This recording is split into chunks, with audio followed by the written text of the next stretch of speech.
Yes, I'm pausing for effect for the sake of all of you admiring my new haircut. Yes, I just got myself a haircut today, and while it does look fabulous, I do believe it is more important to talk about the movie that I saw this evening, which was Onward, the newest movie from the good people over at Disney and Pixar.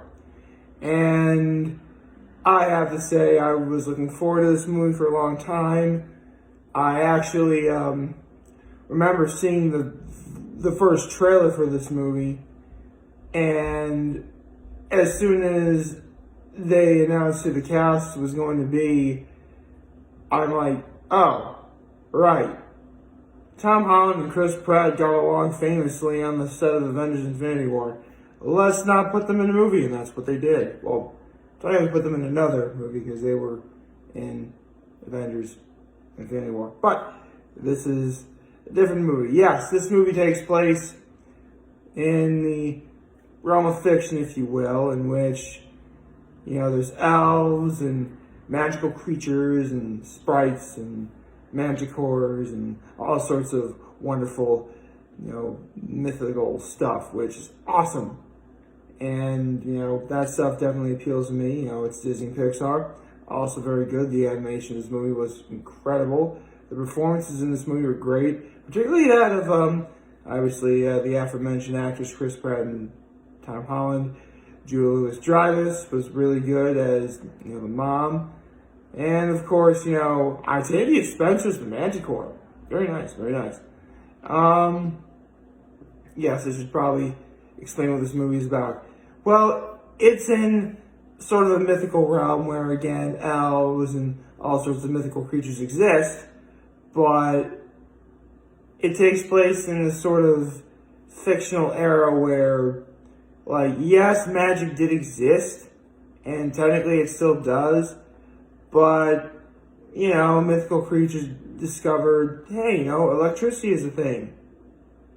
Let's not do that. Well, why not use that instead?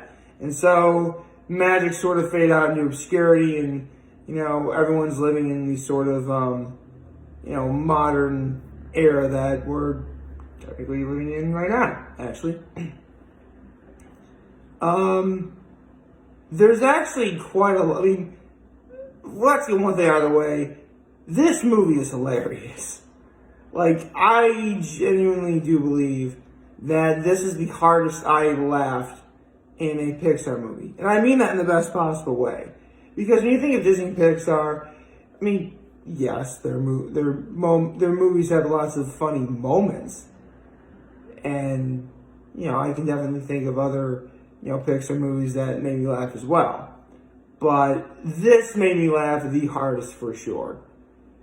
Again, you have movies that like Inside Out and Coco and Up and really any of the Toy Story movies that genuinely tug at your heartstrings with some funny moments here and there.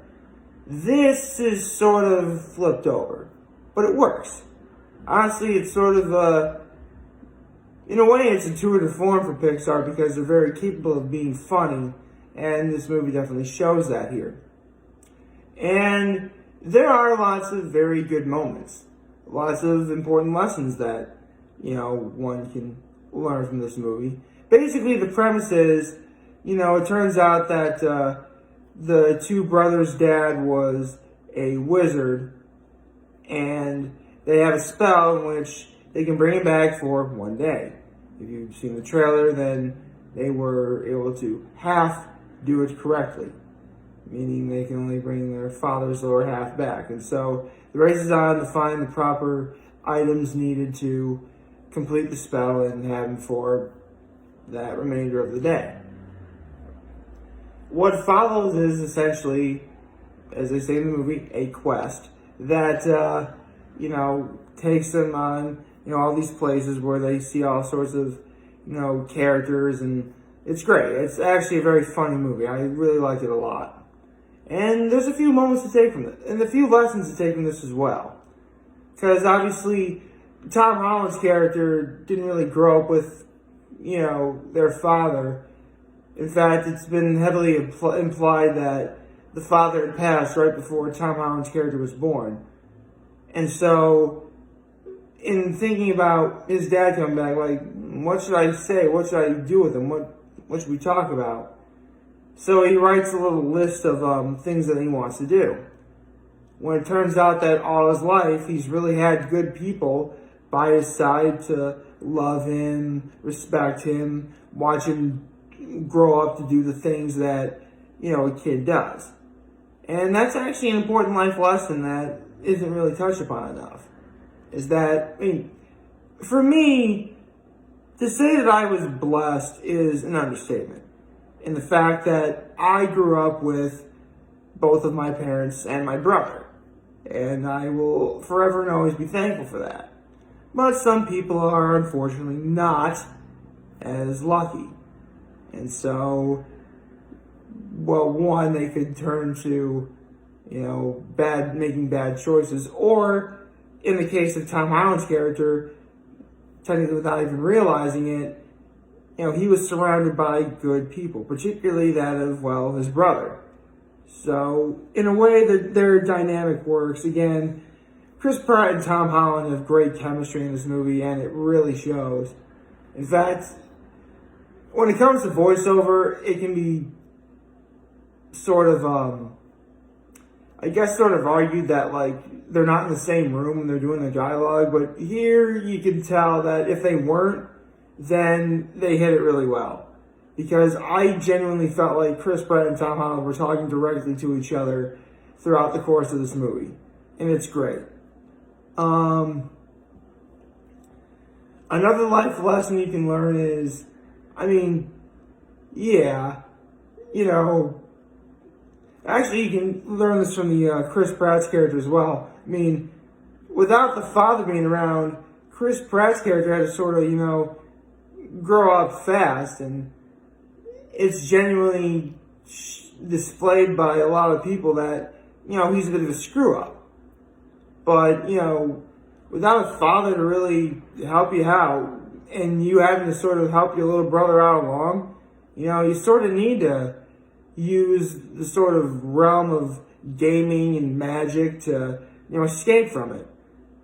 And, yeah, his character takes it a little bit too far, but, it still showed that he cared. And he was genuinely invested with what his little brother was doing. And that's awesome. This is honestly it's not getting the great reviews that, say, again, like Coco or Inside Out or any of the Toy Story movies got. But at the same time, this movie really does have a lot of heart. Tom Holland and Chris Pratt really are the heart and soul of this movie.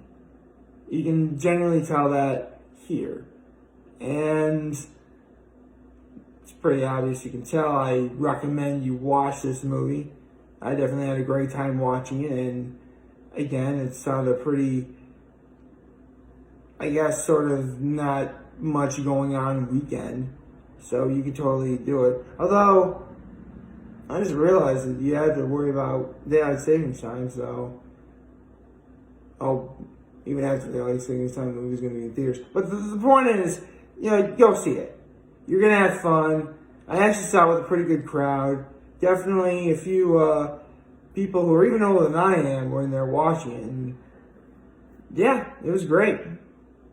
I definitely recommend it. Anyway, let's move on to the trailers I saw, shall we?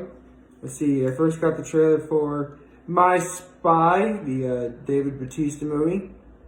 Looks interesting. Looks fun. I don't know if I'll actually go see it, but, there you go. I Still Believe, the sort of, religious movie, I think, which, okay. Again, not really my cup of tea, but whatever. The Personal History of David Copperfield. This actually looked surprising. It looks good. Might go see that. Trolls 2. I'll be honest, I'm still kind of stunned they made a sequel to that movie. But you know what? Bright colors and bright, colorful characters, I guess, an entertaining children's movie makes. So, I'll give Trolls 2 this. The plot of that movie seems a lot more entertaining than the first one. Okay. Scoob. I already talked about that a lot, but again, the fact they got Frank Welker to be the voice of Scooby-Doo in the movie, very nice. Artemis Fowl. I'll be honest, I never read the book at all, but then again, you're watching someone who's actively stated many times he didn't really care for reading growing up or even now, so it looks neat, I guess. Soul, the next Pixar movie that's coming out, probably not for maybe another year, I guess. I presume it'll probably come out in like 2021. Wow. I just realized we're still in March. It's going to be a very long time from now. And finally, Sponge on the Run. Yes, that is a movie I very much am looking forward to checking out and go seeing because, come on. I'm a SpongeBob fan. Of course I'm going to go watch it. Looks awesome. So, yes, those are all the movies I see. Those are all the movie trailers that I saw. So, yeah. Not really much else to say without giving away too much. Onward was a great movie. It's easily the funniest Pixar movie I've ever seen. And, I hope you give it a watch and give Pixar your money so they can make more good movies like this. Honestly, outside of the Cars movies, I can't really think of any movies that are particularly bad. I know Brave got a lot of controversy for winning the Oscar, but then again, it came after Cars 2. Then again, Cars 2 was so bad, Pixar could have came out with anything and it would have made something Oscar-worthy in comparison, so take that what you will. And now, if you excuse me, I am tired, so now I shall go onward to bed. Like, favorite, share, hit that subscribe button, follow me on social media, like, share notifications on YouTube. I am very humbled I made this video for all you guys to watch and enjoy for them. Hope you all had a wonderful Thursday. And remember, if you guys want to talk, the channel is going to be here to lend an ear. I'll always have your back. Take care and make good choices. And I love how now, since I got my hair cut, because it actually got so long that hair would trickle down to my ear and it would be itchy. It's not like that anymore. And it's not going to be like that for a good long while. Man, I love this haircut. Goodness me. Anyway, see ya.